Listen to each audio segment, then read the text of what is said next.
Hello, everybody, and welcome back to the Best Marvel Comics podcast. And this episode, we're going to be going way back to 1941 to talk the first appearance of Captain America in Captain America Comics #1. But before we do that, let me remind you to go over to our Twitter at WS Marvel Comics. Follow us, we'll follow you back, and then go to our Patreon account, patreon.com/Weird Science, to help us out, support us for these podcasts we have on this regular feed, and get plenty more in return. A lot of exclusive shows over there at the Patreon. But we're going to get into this, and like I said, this is Captain America Comics #1. And Captain America Comics #1 and the story Meet Captain America in particular had a release date, as I already said, December 20th, 1940, a cover date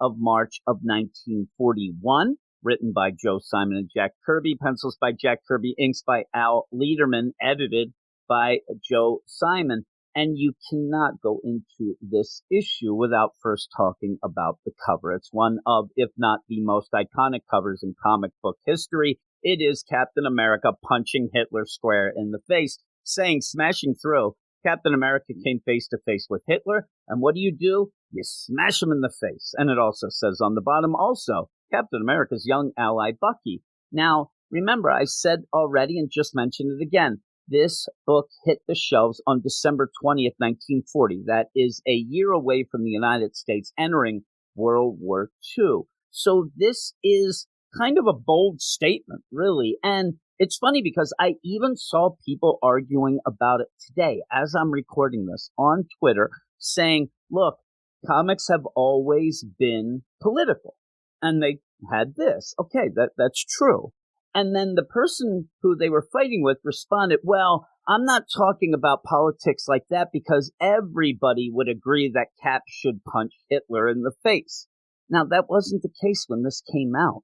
In fact, Joe Simon talked about that there were people gathered outside of the Timely offices wanting to beat the crap out of them. And it's not necessarily the idea that they were supporting Hitler or the Nazis. A lot of people didn't want to get involved in World War II. This, again, is a year away from the U.S. getting involved and had to have something so tragic as Pearl Harbor to get people to get behind that. So you have to remember, when this came out, not everybody was so much, oh, right, this is great. Now, the book sold incredibly, and yeah, a ton of people wanted to see Cap punch Hitler. I'm not saying that a lot, but there was certain people who thought that this was going over the top and shouldn't be done. You're goading, Hitler and the Nazis, all these things going on, just to point out that, yeah, not everybody was fired up about this. And Joe Simon said that him and Jack Kirby had to have some police protection for a little bit. It died down quickly, but you end up having Hitler in this. And everybody's just drawn to Hitler getting punched in the face. I actually think it's funny where it's Cap going into this bunker, bunch of Nazis around, obviously swastikas and things like that. But on the ground, under Hitler's about to fall down on it, it looks like, there is a very, very basic map of the United States. It looks just like a sketch pad. Hey, Hitler's there. Hey, this is what I think the U.S. looks like. And then right under it, because you would label, things like this as sabotage plans for the USA. But I like how it is basic, but I like how the idea is, yep, Cap better get there because Hitler is going to end up having some sabotage stuff.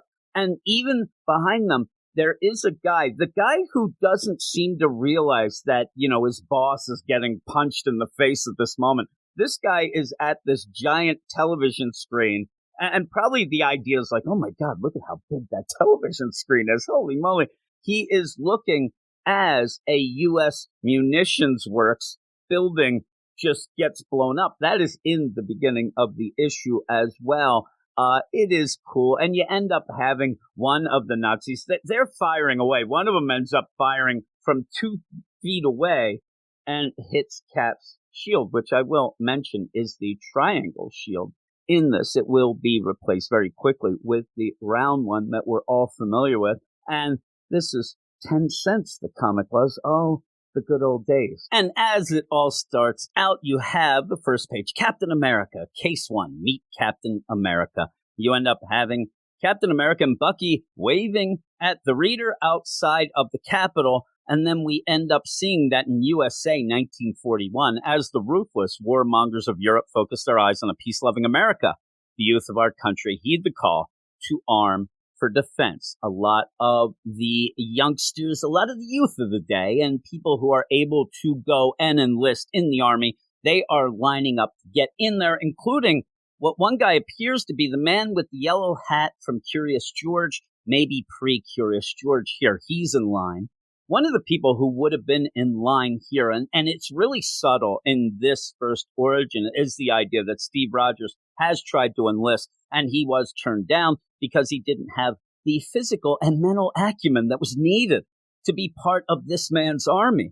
But with that, we see that there are some people that have nefarious reasons of enlisting. It's so that they can infiltrate the army, and you get right away two guys who say that they forged the papers. Now they can carry out the Fuhrer's plans. And it almost feels like that progression is, okay, I'm enlisted now. The next day, I'm in charge of everything. I can go and blow up a factory. But there you go.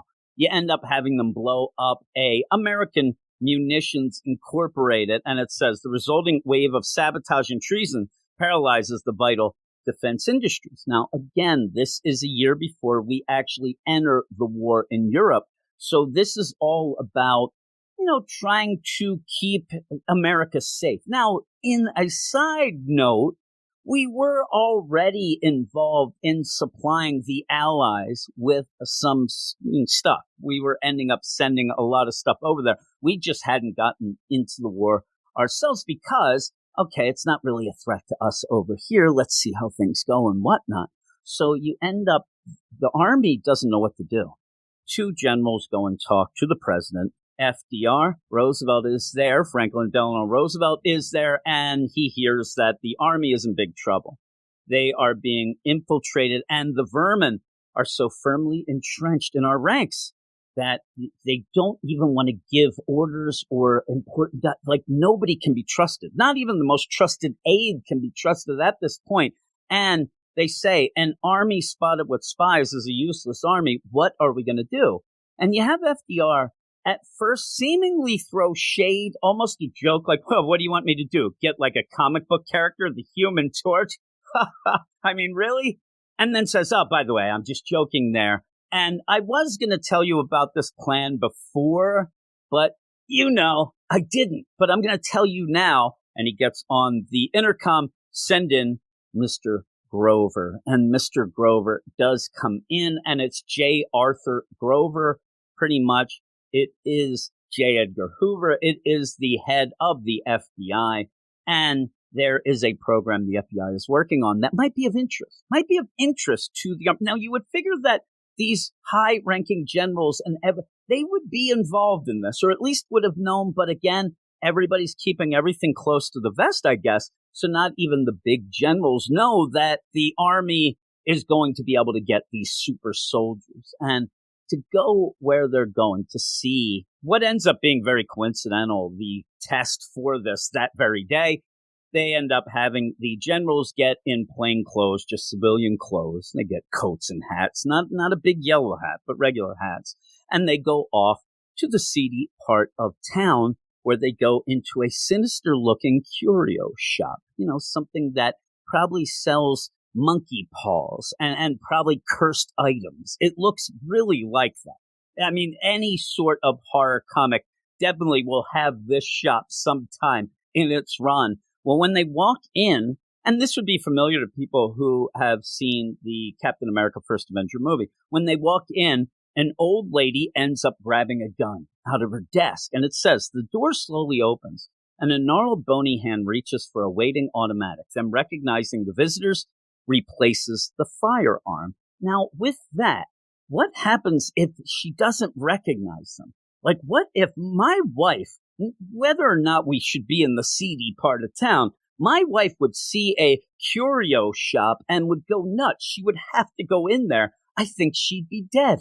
She would get shot just because. And it's just so funny, the idea, and it reminds me of The Simpsons, when you ended up having Lisa being a vegetarian, the episode, if you're familiar, when you do end up having the steps to the roof of the Quickie Mart go through the non-alcoholic beer section. That is actually not a non-alcoholic beer section. It's actually stairs. And then when Lisa asks, what if anybody wants a non-alcoholic beer? The answer is nobody has yet. So I wonder if nobody's ever gone into this curio shop.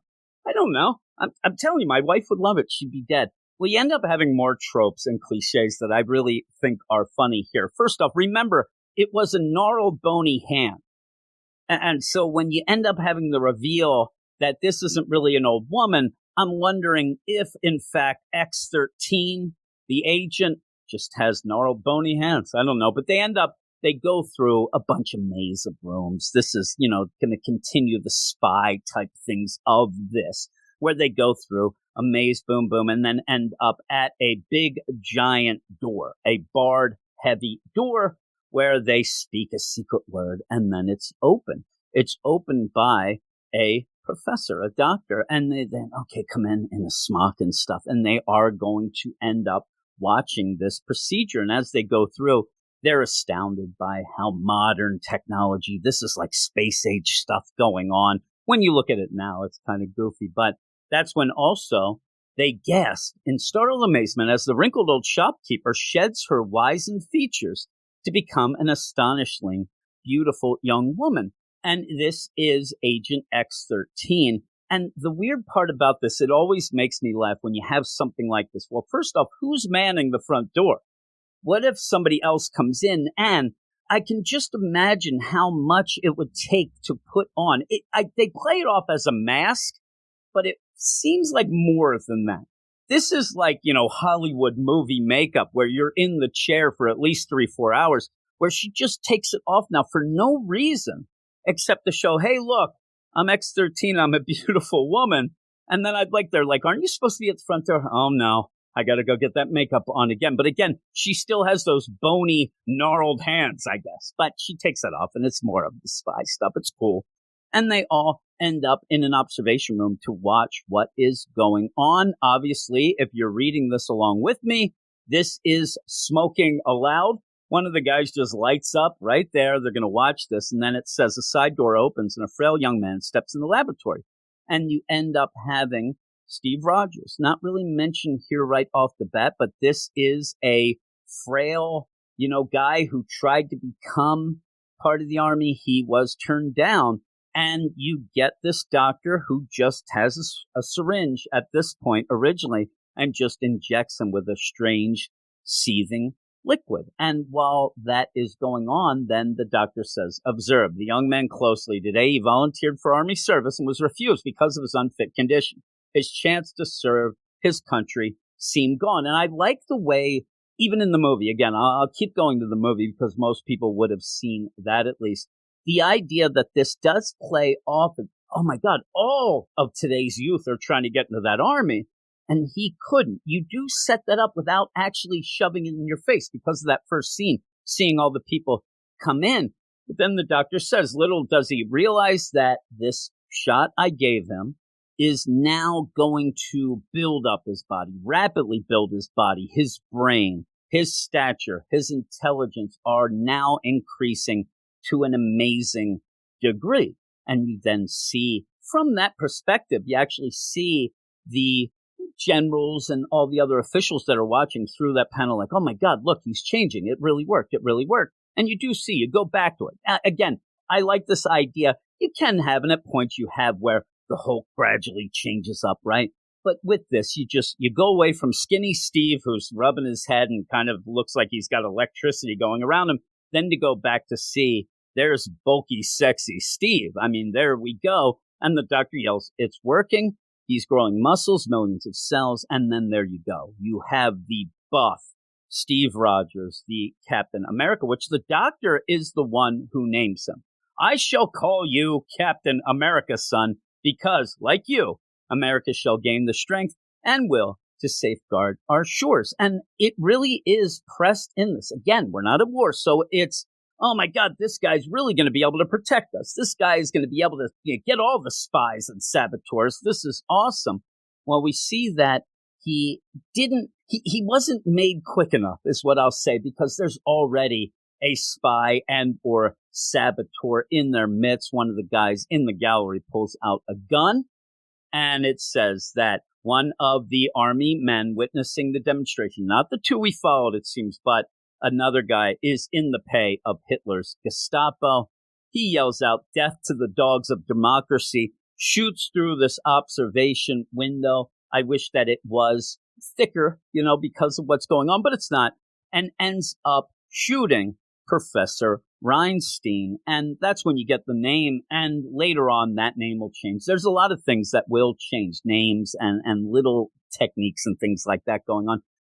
But you end up where he then also shoots again, and he breaks the serum. He breaks the big thing, the vial containing the serum, and it is done. It's done. He has killed now the professor who made it, and also the actual vial of the stuff. Well, then he turns on everybody else in that observation room. You end up, it seems like Mr. Grover ends up getting shot, but X-13, she gets her gun out, everybody's firing. But what happens then is he looks out, and you do have a really cool progression where he just looks stunned.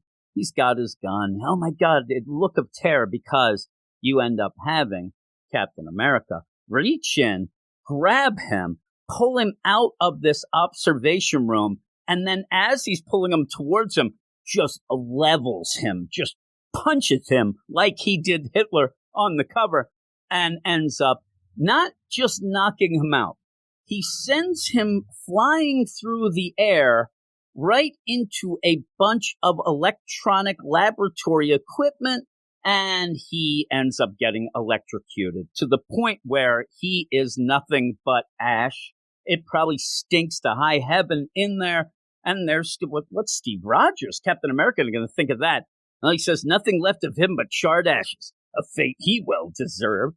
I'm like, all right, there you go. He's pretty hard-ass there. And it's funny, too, because later on, you'll get the comic code, and you would not be allowed to do this. You would not be allowed to show somebody being electrocuted on the page. So there's that little deal, especially then explains sometimes when you do have these origins changed, or when they are retold, some things have to be changed because later there would be a comics code, things like that. But there's Captain America, and you have right away, it's a sensation. He is going around. You end up having a ton of newspaper headlines. Captain America, nab spy. Captain America prevents dam explosion. I mean, the idea America is about to just go done. I mean, there are so many things going on. You needed Captain America. He's preventing dam explosion, nabbing spies. Yeah, Captain America, nation's #1 spy buster. And then one of the things is, who is Captain America?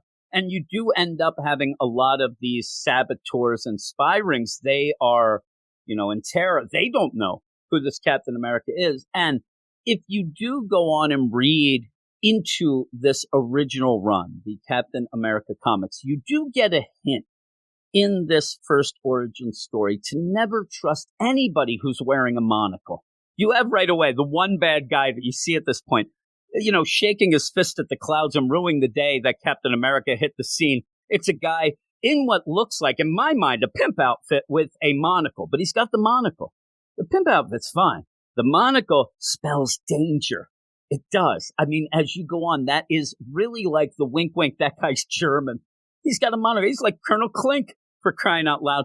You end up where, the word is on the streets and in the underworld that you better watch out, that Captain America's on the scene and he's going to take you down. And it's very quick, though, the idea, oh my God, he's a sensation. He did it. And then you go where Steve Rogers now is part of the army. And I like this where they don't really push the deal.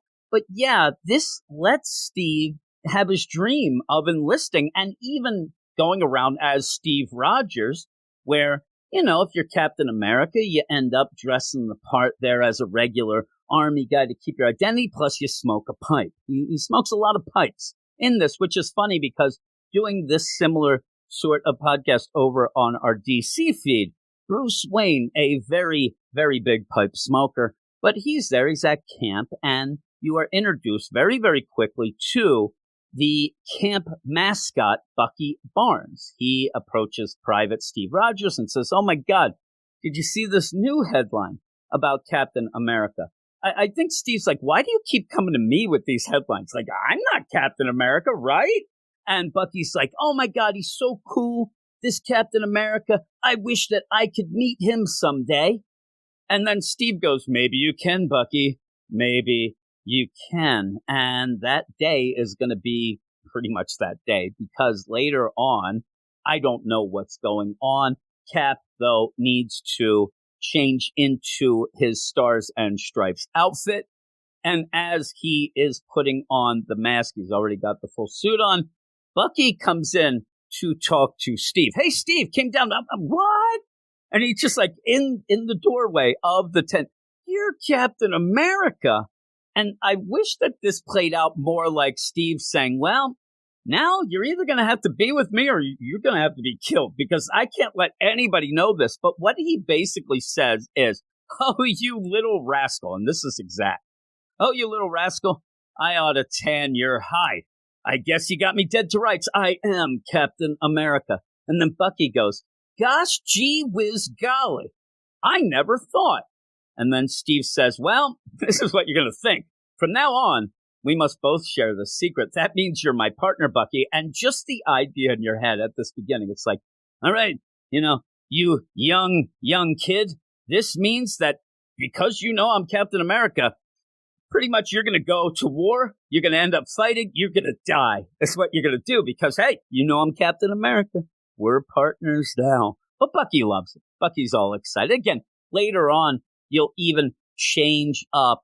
Even the Brubaker Bucky with the Winter Soldier stuff shows that Bucky could hold his own. I mean, he wasn't just this crazy little golly gee whiz mascot. He was more than that. But at this point, you're getting, the whole deal. You're getting the hero with his sidekick. You're getting a little Batman and Robin action going on. And then it says, so Bucky's dream is fulfilled as he fights side by side with Captain America against the vicious elements who seek to overthrow the U.S. government. So as we continue on until the U.S. actually does go to war, you do have Captain America and Bucky solving mysteries. I mean, some things that they really have to, kind of go out of their way to jump through hoops to make it connected to the army and to national security, but they still do a lot of cool things. And I love, actually, the Golden Age stuff just because of how wholesome and golly gee it is, while also allowing horrific deaths and our heroes pretty much to kill anybody they want to, as long as they can quip afterwards that the guy deserved it. That really seems to be all it is. It all comes down to the murderer saying, well, that guy got what he deserved, and then call off the investigation. There's no murder here. The guy deserved it. Let's go. So I do like that combo. Like I said, I like that combo of wholesome golly gee whiz stuff combined with the horrific murders and everything else before we get that comics code stuff especially. So with that is the end. I hope you enjoy me going through this. It's a real quick story. And this first Captain America comics, it has a bunch of other stories in it, including you'll even have the Red Skull, but not the Red Skull that we are used to. It's not Schmidt, but it gets all tangled up. Later on, they really try to retcon a lot of these things to make them work and make them work in what you end up having modern comics and things like that. But it's always fun to go back to these things. So I hope everybody enjoyed that. I hope that you go on, if you have the Marvel Unlimited, and go through this and giggle at Agent at 13 there, where she has the gnarled hands, right? I like that. X-13, gnarled hands. Not a hand model, but a beautiful woman, they say.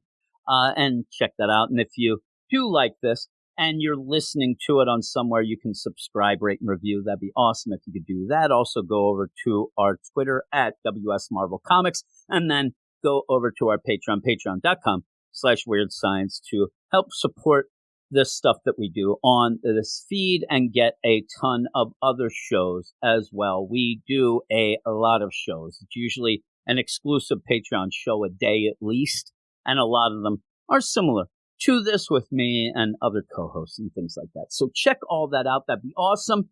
Thanks, everybody. And I will talk to you next week.